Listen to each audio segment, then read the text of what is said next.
Bonjour, j'espère que vous allez bien.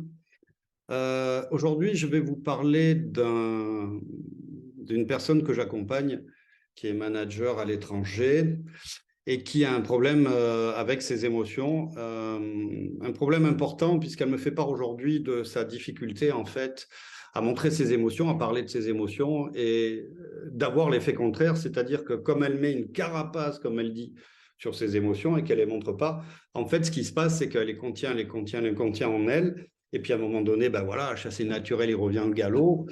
Et ben à un moment donné, les émotions se voient. Alors, on a parlé des différents axes qui étaient possibles à mettre en œuvre. Et puis, j'ai essayé de lui faire comprendre ce qui se passait, en fait. Donc, cette personne pensait qu'en se protégeant, je reprends ces termes, de ses émotions, quelque part, elle se protégeait de montrer, soi-disant, faiblesse à l'autre.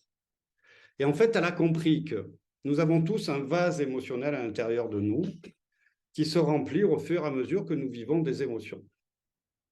Ce vase, si nous oublions de le vider régulièrement, en faisant une petite vidange sur le trop-plein, c'est une métaphore, bien entendu, eh bien, qu'est-ce qui se passe? Ça va remplir, remplir, remplir, puis à un moment donné, ça va soit imploser de l'intérieur, alors ça peut finir par un burn-out, quelque chose de ce goût-là, ou alors, bof, ça va faire exploser le couvercle en quelque sorte, hein.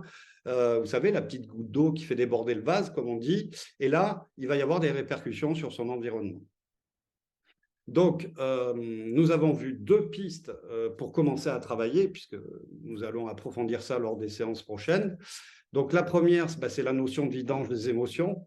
Donc, la personne va se mettre en route pour en parler. Donc, elle choisit deux personnes ressources, une dans sa vie privée, une dans sa vie pro, des gens de confiance avec qui elle pense elle va pouvoir se confier.